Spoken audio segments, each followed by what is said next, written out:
Salut apprenti, critique et analyse du premier épisode de la deuxième saison de The Mandalorian.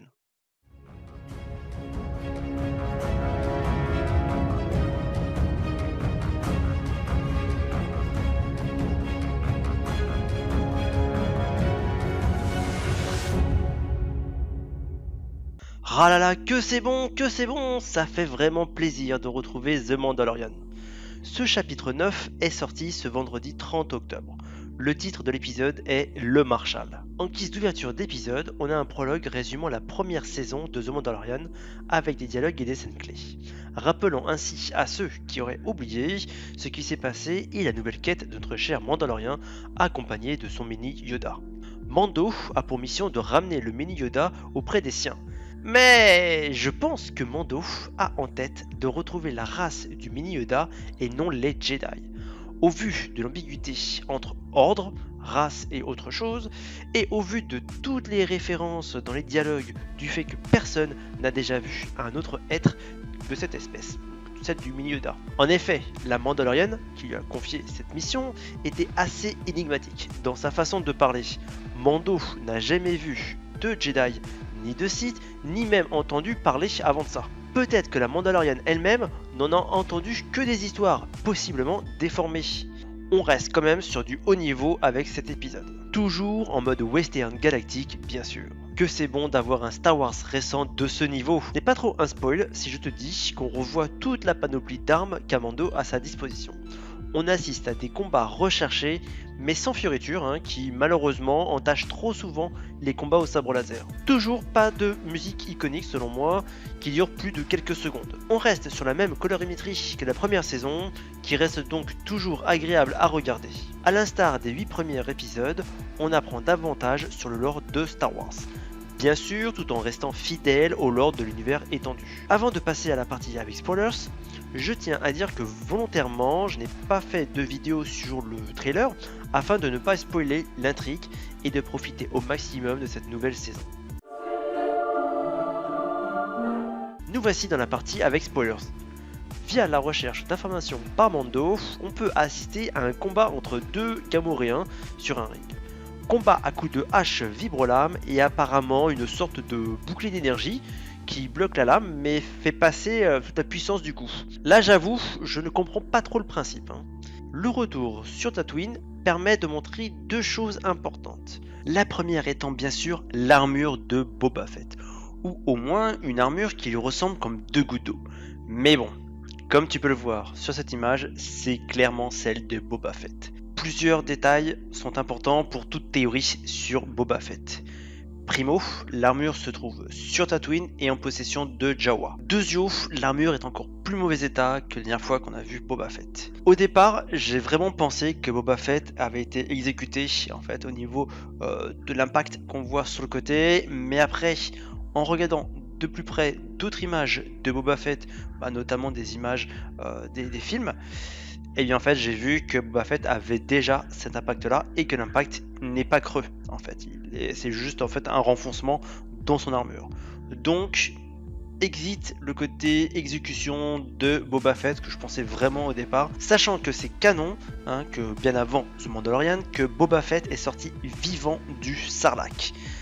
Faut voir par rapport au mode de digestion du Sarlacc, qui garde sa victime en vie pendant des centaines d'années, même pour des espèces qui ne vivent pas aussi longtemps, tout en la digérant lentement. Ok, c'est un vrai supplice, cette bestiole. Voilà, maintenant, rien ne prouve que Boba Fett est encore en vie, sauf bien sûr le dernier personnage qu'on voit à la fin de l'épisode ressemble vraiment à l'acteur qui jouait Boba Fett, donc c'est sûrement Boba Fett. Il se peut que ce soit un autre chasseur de primes qui est à la recherche de Mando et du mini Yoda.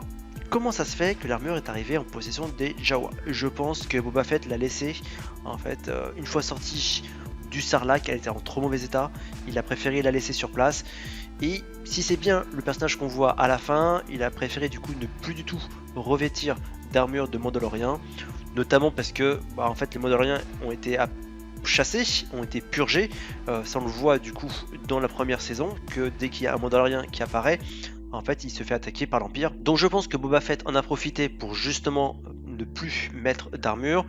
Tout le monde pensait qu'il était mort, donc il pouvait recommencer une nouvelle vie. Est-ce qu'il a recommencé une vie de chasseur de primes ou une vie plutôt, je dirais, un peu plus paisible, même si on voit qu'il a quand même 2 fusils blaster dans le dos, il se peut que du coup il a préféré changer un peu de vie. On verra par la suite s'il va aller vers Mando ou s'il va en fait le laisser. C'était juste un petit clin d'œil pour dire hey, regardez, Boba Fett, il est toujours vivant, mais on le reverra plus. Voilà, je ne sais pas comment ça va se passer par la suite. Je pense que tout le monde espère quand même que Boba Fett prenne contact avec Mando, pouvoir même s'allier avec lui. Ce qui est sûr, c'est que les Jawa n'ont fait que ramasser de l'armure. Ils sont trop froussards et ce n'est pas dans leur nature d'attaquer les gens même s'ils sont affaiblis. Ce sont des pillards, hein, pas des guerriers. En ce qui concerne l'arrivée de Cobb Vanth, son échange avec Mando et son titre de Marshal, ça sent le bon vieux western. Autre événement majeur de l'épisode est le Dragon Crate. Ce n'est clairement pas une bestiole à prendre à la légère. Et ça fait vraiment plaisir d'en apprendre plus sur eux. Des plaques d'écailles recouvrant quasiment tout le corps et extrêmement solides. Se déplacent facilement dans le sable, assez intelligents pour ne pas simplement attaquer de front, à une taille gigantesque, capable de cracher un acide puissant et n'hésite pas à s'attaquer et à dévorer un sarlac. Il a bouffé un sarlac quoi. Ce n'est pas pour rien que le Dragon Crate est l'une des créatures les plus dangereuses de l'univers de Star Wars. Pour rappel, l'emblème des Mandaloriens est le crâne d'un Dragon Crate. Les Mandaloriens étaient capables d'en tuer mais aussi d'en dresser. Sans oublier que dans le film Un Nouvel Espoir, donc soit l'épisode 4, lorsque D2, R2 et C3PO sont arrivés sur Tatooine et partent à la recherche d'Obi-Wan Kenobi, ils longent un squelette de Dragon Crate. Petit détail qui a son importance, montrant l'évolution du personnage de Mando, c'est lors de son arrivée sur Tatooine. Il accepte que les droïdes fassent la révision de son vaisseau. Ce changement d'attitude est dû aux dernières interactions avec IG-11. Qui l'eût cru qu'un ancien droïde assassin fasse changer positivement l'avis de Mando sur les droïdes? Alors oui, je sais, durant toute cette vidéo, je l'ai appelé par son surnom Mando, et non par son vrai nom Din Djarin, mais Mando est quand même plus simple et tout le monde voit de suite de qui il s'agit, donc je vais continuer à l'appeler ainsi durant toutes mes vidéos sur The Mandalorian. N'hésite pas à laisser un commentaire, si tu as aimé la vidéo mets un pouce bleu et partage-la, ça fait vraiment plaisir. Et surtout, abonne-toi.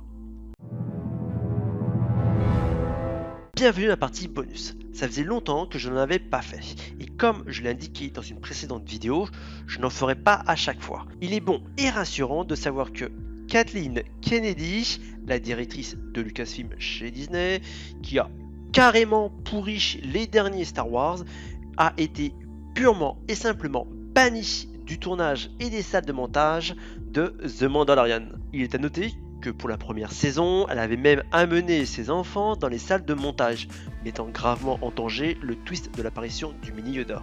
Bref, c'est une bonne chose. Merci d'avoir regardé la vidéo jusqu'au bout et à bientôt.